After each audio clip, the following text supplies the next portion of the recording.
الحمد للہ رب العالمین والصلاة والسلام علی اشرف الانبیاء والمرسلین نبینا محمد وعلی آلہ وصحبہ اما بعد۔ اسوۃ حسنہ کی روشنی میں زندگی کو خوبصورت بنانے اور اس سے لطف اندوز ہونے کے سنہری اصولوں میں آج ہم دیکھتے ہیں کہ جب کوئی شخص غلطی کرتا ہے تو اس کا تدارک کیسے کرتے ہیں، کیسے کرنا چاہیے، اور اس سلسلے میں حضور صلی اللہ علیہ وسلم کا کیا اسلوب تھا۔ جس طرح لوگوں کے مزاج اور شکلیں مختلف ہوتی ہیں، اسی طرح ان کے سوچنے کا انداز بھی مختلف ہوتا ہے، جو ایک فطری عمل ہے۔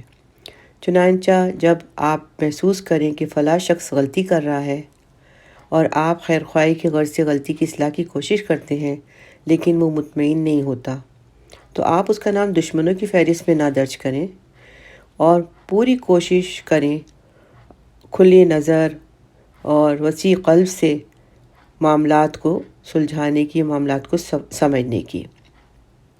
مثال کے طور پر آپ اپنے شاگرد کی غلطی پر اسے خبردار کرتے ہیں، وہ اپنی غلطی تسلیم نہیں کرتا، تو آپ اس کی دوستی کو دشمنی میں نہ بدلیں اور اس سے اپنے خوشگوار تعلقات جاری رکھیں۔ ہو سکتا ہے کہ آپ کے مثبت طرز عمل سے وہ مزید غلطیوں کا شکار نہ ہو۔ یاد رکھیے، چھوٹے شر کے بدلے بڑا شر مول نہ لیں۔ آپ لوگوں سے معاملات میں اسی وسیع نظری کا مظاہرہ کریں، اعلیٰ ظرف کا مظاہرہ کریں، چھوٹی موٹی باتوں پر ناراض ہونے کی عادت کو چھوڑ دیں تو اچھی زندگی آپ کا مقدر ہوگی۔ یعنی چھوٹی چھوٹی بات پہ ناراض ہو جانا، مطلب ہر چھوٹی بات کو دل سے لگا کے بیٹھ جانا، تھوڑا دل میں وسعت پیدا کریں، دل میں جو ہے وسیع نظری پیدا کریں، اپنے معاملات کو خوش اسلوبی سے سمجھنے اور اس پر غور کرنے، تدبر کر کے اس کو اچھی طرح سے الجھانے کی بجائے سلجھانے کی کوشش کرنی چاہیے۔ حضرت عائشہ رضی اللہ عنہا بتاتی ہیں کہ رسول صلی اللہ علیہ وسلم نے اپنی ذات کے لیے کبھی انتقام نہیں لیا، نہ کبھی کسی عورت یا غلام کو اپنے ہاتھ سے مارا، الا یہ کہ جہاد فی سبیل اللہ کے میدان میں ہو۔ ایسا کبھی نہیں ہوا کہ آپ کو نقصان پہنچایا گیا ہو اور آپ نے اس کا انتقام لیا ہو۔ ہاں، اللہ کے محارم میں سے کسی شے کی بے حرمتی کی جاتی ہو تو آپ اللہ کے لیے انتقام لیتے تھے۔ رسول اللہ صلی اللہ علیہ وسلم صرف اللہ کے لیے ناراض ہوتے تھے۔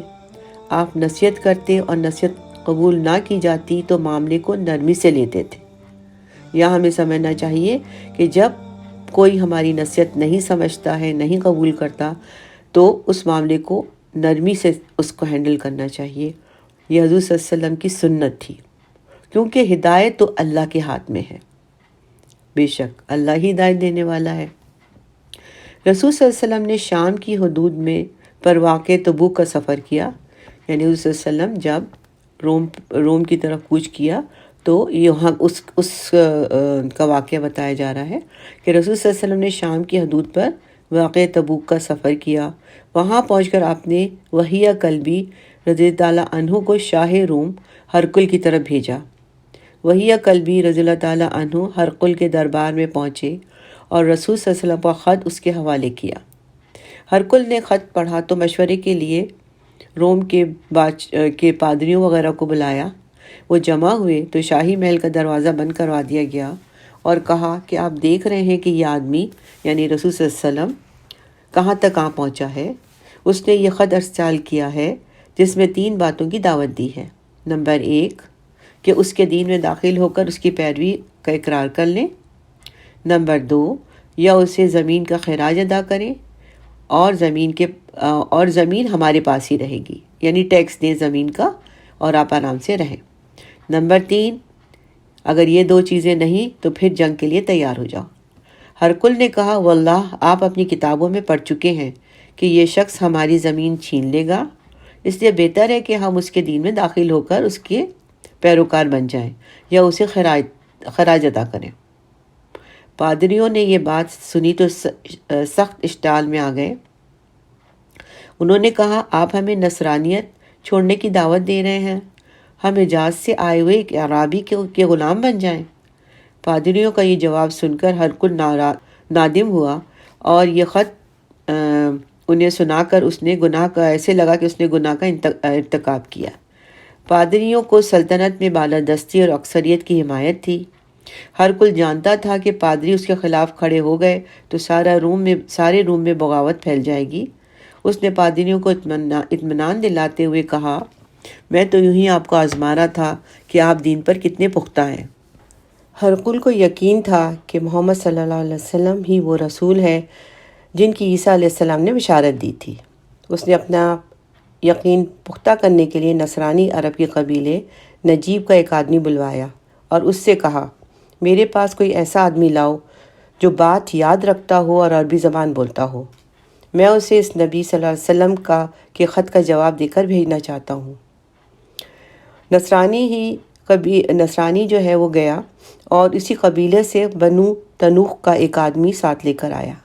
ہرقل نے اپنا خط تنوخی کے حوالے کیا اور کہا، میرا یہ خط اس شخص کے پاس لے جاؤ اور اس کی باتیں سنو تو 3 چیزیں نوٹ کرنا۔ نمبر 1، یہ دیکھو کہ کیا وہ اس خط کے بارے میں کچھ کہتا ہے جو مجھے بھیجا تھا، اور نمبر 2، یہ بھی خیال رکھو کہ وہ میرا خط پڑھ کر رات کا ذکر کرتا ہے۔ نمبر 3، اس کی کمر پہ دیکھنا کوئی نامانوس شے نظر آتی ہے۔ تنوخی خط لے کر تبوک پہنچا۔ رسول صلی اللہ علیہ وسلم صحابہ کرام کے درمیان پانی کے چشمے پر بیٹھے تھے۔ اسے بتایا گیا تو وہ آگے بڑھا اور رسول صلی اللہ علیہ وسلم کے روبرو بیٹھ گیا۔ اس نے آپ صلی اللہ علیہ وسلم کو ہرقل کا خط دیا۔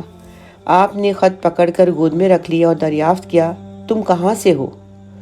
اس نے کہا، میں بنو تنوخ سے ہوں۔ تنوخی نے جواب دیا۔ حضور صلی اللہ علیہ وسلم نے فرمایا، کیا تمہیں اپنے والد ابراہیم علیہ السلام کے دین اسلام حنیفی کی کوئی رغبت نہیں؟ تنوخی نے صاف جواب دیا کہ میں ایک قوم کا نمائندہ ہوں، میں اپنی قوم کے دین پر قائم رہوں گا یہاں تک کہ ان کے پاس لوٹ جاؤں۔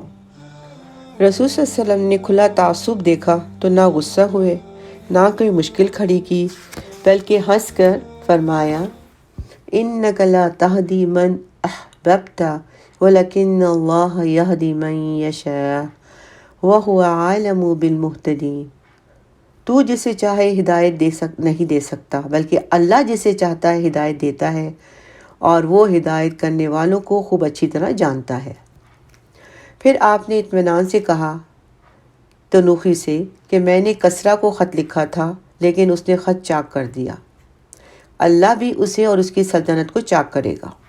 پھر میں نے نجاشی کو خط لکھا تھا، یہ وہ نجاشی نہیں جو مسلمان ہو گیا تھا، یہ دوسرا نجاشی تھا، اس نے خط پھاڑ ڈالا، اللہ اسے اور اس کی سلطنت کو پھاڑ ڈالے گا۔ اب میں نے تمہارے بادشاہ کو خط لکھا تھا تو اس نے خط سنبھال لیا، یعنی ہرقل نے خط سنبھال لیا۔ جب تک زندگی میں ذرا سی بھی خیر باقی ہے تو لوگ اس سے خوف اور سختی محسوس کریں گے، یعنی اس کی حکومت باقی رہے گی۔ تنوخی نے دل میں کہا، یہ ان 3 باتوں میں سے ایک ہوئی جس کے متعلق میرے آقا نے مجھے وصیت کی تھی۔ اس نے یاد دہانی کے لیے ترکش سے تیر نکالا اور اس سے تلوار کی ایک جانب یہ بات لکھ لی۔ رسول صلی اللہ علیہ وسلم نے خط بائیں طرف کھڑے آدمی کو دیا۔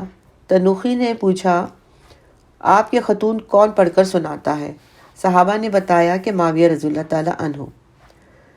معاویہ رضی اللہ تعالیٰ نے خط پڑھنا شروع کیا تو ہرقل نے نبی صلی اللہ علیہ وسلم کو مخاطب کر کے لکھا تھا کہ آپ مجھے جنت کی طرف بلاتے ہیں جس کی چوڑائی آسمان اور زمین کے برابر ہے، جو متقین کے لیے تیار کی گئی ہے۔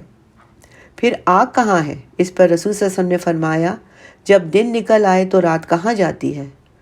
تنوخی چونک اٹھا کہ یہ دوسری بات ہے جسے نوٹ کرنے کے لیے ہرقل نے کہا تھا۔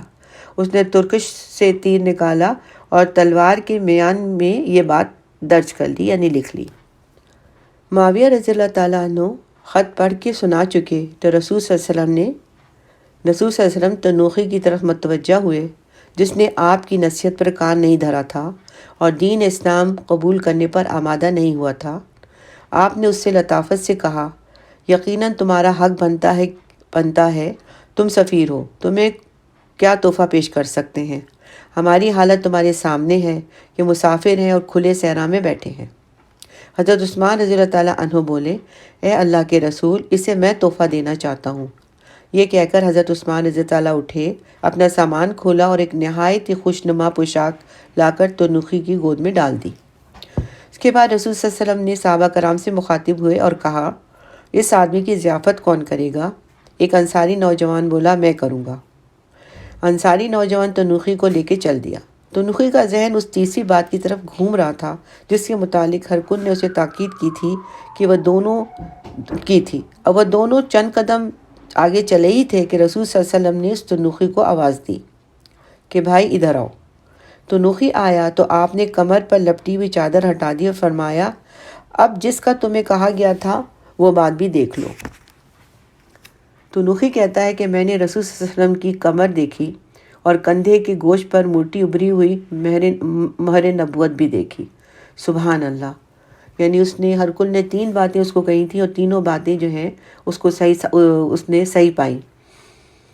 تو مقصد یہ ہے کہ لوگ اپنی غلطیوں کا تدارک کریں گے، یہ شرط نہیں کہ وہ آپ کے سامنے اپنی غلطیاں ٹھیک کر لیں، اس سے غصے ہونے کی ضرورت نہیں۔